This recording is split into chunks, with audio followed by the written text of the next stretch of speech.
ازيكم عاملين ايه؟ يا رب تكونوا بخير. كل لعيبه الكوره وكل نفسهم يلعبوا كوره ان شاء الله نشوفكم في اكبر واحسن الانديه. معاك كابتن اسلام مصطفى، فيديو جديد النهارده ان شاء الله هنتكلم عن ازاي تبتدي كره القدم من الصفر لحد الاحتراف، سواء سنك كان صغير او كان كبير. ازاي ابتدي كره القدم وايه هي الخطوات اللي انا ممكن امشي عليها وايه اسرع خطوات توصلني للاحتراف ده، وايه هي الخطوه اللي انا لو وصلت لها اعرف ان انا ماشي على الطريق الصحيح. هنتكلم عن كل ده في فيديو النهارده. بس لو انت اول مره تتفرج عليا ولسه مش راشد القناه، انزل دلوقتي حالا اعمل اشتراك للقناه، ولو مشارك بالفعل ما تنساش تدينا لايك كده اللي بيدينا طاقه حاجه عشان نصور لكم فيديوهات كتير الفتره الجايه. ولو ليك صاحب مهتم بنفس المحتوى اعمل له شير عشان نستفيد زي ما انت تستفيد بالظبط. وما تنساش تعمل لي فولو على الانستجرام. ومن غير رغي كتير يلا بينا نبتدي الفيديو، يلا بينا.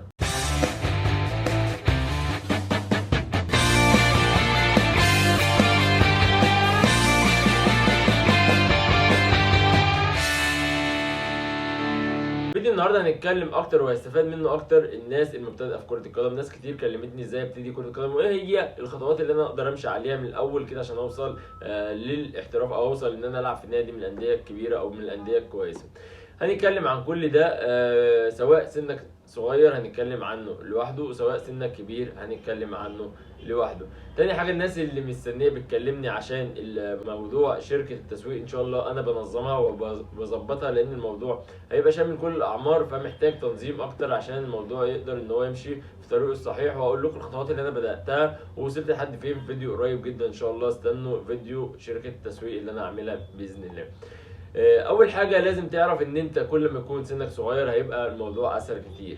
يعني كل ما تبتدي ان انت تهتم بكرة القدم وانت في سن صغير او تبتدي تاخد خطواتك في سن صغير الموضوع بيبقى اسهل. بس ده مش معناه خالص ان انت لو سنك كبير يبقى الموضوع مستحيل او الموضوع صعب جدا. بالعكس، في امثله كتير جدا في مصر وبره مصر بداوا كره القدم في سن كبير، بعد ما خلصوا دراستهم ابتدوا يبصوا لهوايتهم فابتدوا كره القدم ركزوا فيها ووصلوا لحاجه كبيره.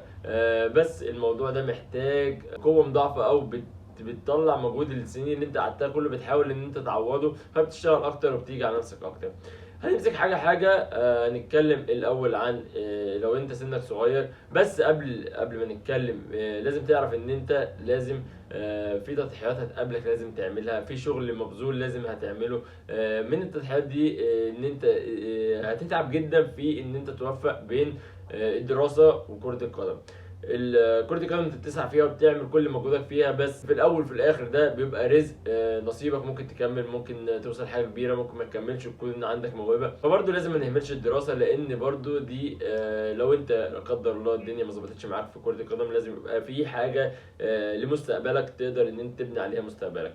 فهنتكلم دلوقتي لو انت سنك صغير ازاي تبتدي. اول حاجه تبتدي فيها لو انت سنك صغير لازم تبتدي تاسس ايه بانك تعلم اساسيات كره القدم. وعشان لما تروح نادي ما ينفعش ان انت تروح من البيت لحد للنادي، هتلاقي طبعا في فروقات كبيره جدا مش هتعرف تروح نادي. فاول حاجه تتاسس تروح اكاديميه كويسه يكون مدربها كويس. لو عايز تيجي عندي الاكاديميه عندنا عاملين حاجه كده مميزه، كل مرحله سنيه بنقسم المرحله السنيه لجزئين، كل جزء معاه مدرب. جزء بيشتغل على الاساسيات وده اللي لسه مبتدئ كره قدم او لسه ناقص حاجات في الاساسيات ده بنشتغل عليه. ومجموعه تانية دي مجموعه متقدمه شويه اللي هي عندها الاساسيات بس محتاجه تشتغل على بعض الحاجات فيها ونبتدي ان احنا نأهلها للتسويق. كل مرحله سنيه بنشتغل نفس الكلام ده. لو انت عايز تيجي الاكاديميه عندنا هسيب لكم رقم كابتن رمضان ورقم كابتن محمد. كابتن رمضان مش في الاكاديميه، ممكن تكلمه واتس او فون.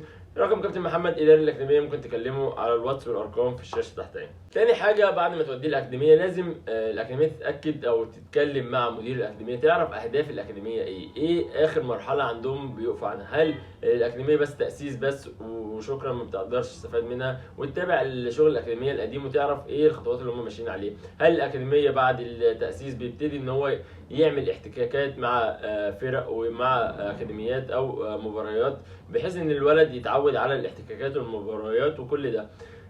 هل دي بالنسبه لهم اخر مرحله، او هل في مرحله ثالثه بقى وهي مرحله التسويق وهي الاهم والاصعب في كل ده.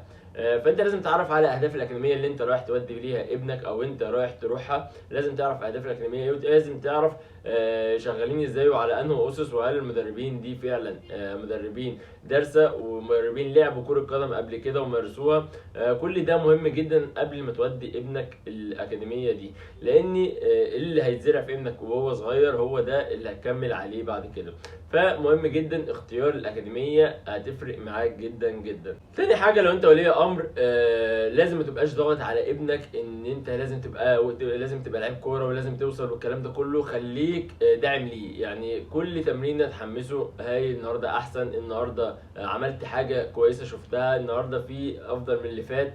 لازم تفضل دايما داعم ليه ودايما مديله الدفعه ان هو يشتغل اكتر واكتر. ما تحطش الموضوع عليه لود ان انت بتيجي على نفسك وانت انا بتعب معاك وانا بعمل عشان اشوفك لعيب كبير. فالضغط ده ممكن ما يجيبش نتيجه، ممكن هتلاقي الولد على طول متوتر، الولد على طول ما عندوش ثقه في نفسه. كل ده غلط في السن الصغير، لازم تبقى داعم ليه. النقطه بقى الاهم، لو ابنك وصل لمرحله كويسه او خد كل الاساسيات وماشي كويس والمباريات والمدربين بيشكروا في مستواه، انت لازم تخش بقى في مرحله التسويق، وهي اصعب مرحله واهم مرحله. المرحله دي بتتطلب مجهود منك شخصي، ان هو ازاي برضو بعلاقاتك او بالاختبارات تقدر ان انت تسوقه او تنزله اختبارات. وفي نفس الوقت الاكاديميه بيبقى ليها دور كبير جدا، المدرب بتاعه ان هو يسوقه او يعرضه او يلعب مباريات تسويقيه مع انديه كبيره، بحيث ان هم يشوفوا الولاد اللي عنده ويختاروا منهم لاعب او اتنين. احنا كده اتكلمنا بالنسبه للسن الصغير.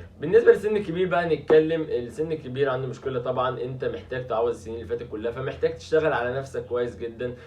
فاول حاجه لازم تعملها ان انت برضو تروح اكاديميه تكون فيها سن الكبير وبيلعبوا على ملعب 11، يكون تمرين الاكاديميه على ملعب 11. لو عايز برضو تيجي عند الاكاديميه نفس الكلام، هسيب لكم الارقام تحت وهسيب لكم لينك الاكاديميه في صندوق الوصف تحت. احنا عندنا ملعب 11 بنمرن فيه المجموعه كبيره، فانت لازم تتمرن على ملعب 11. محتاج بدني كتير جدا، محتاج بدني كويس جدا، فلازم تحط نفسك مهله او فتره لسه هتشتغل فيها وتجرب نفسك وتشوف انت هل البدني هيسعفك. يعني انت عندك الموهبه بس محتاج بدني، ما عندكش موهبه وما عندكش بدني، عندك بدني قوي جدا وما عندكش موهبه تقدر ان انت تسنده او تصنع نفسك تشتغل على حاجات تقدر ان هي تخليك لعيب كوره، زي مثلا تبقى مدافع، عندك القوه وعندك السرعه وعندك الالتحامات وعندك الجامب، فتقدر تشتغل على نقط تانية. ده كله برضو بالمتابعة مع مدير الأكاديمية والمدرب المختص بيك.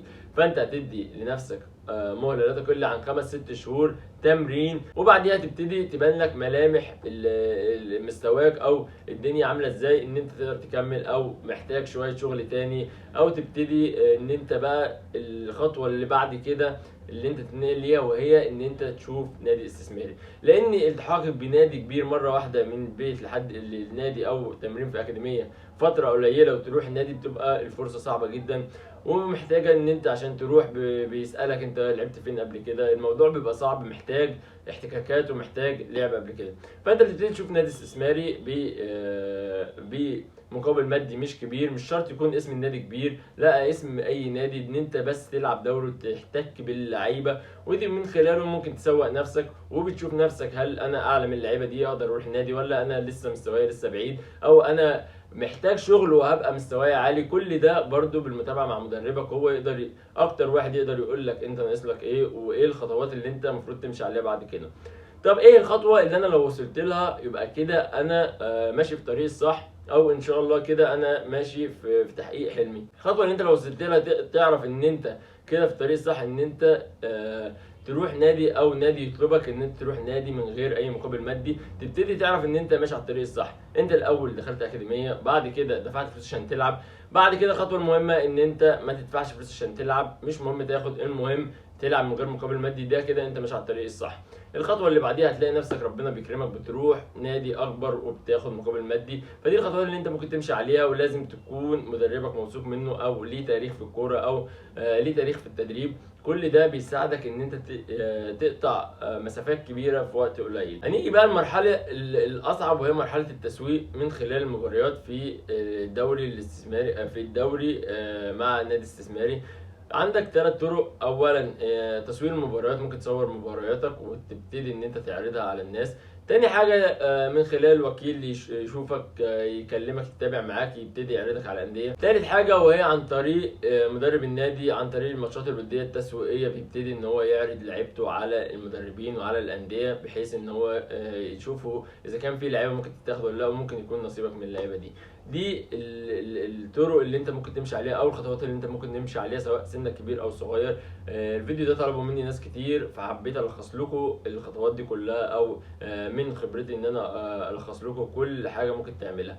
وبكده نكون خلصنا فيديو النهارده، يا رب تكونوا استفدتوا. لو محتاج اي حاجه ممكن تكتب لي في الكومنتات، او تعمل لي فولو على الانستجرام وتكلمني. واستنونا في فيديو جديد. كان معاكم اسلام مصطفى من قناه يوميات لعب كره القدم. اشوفكم على خير، والسلام عليكم.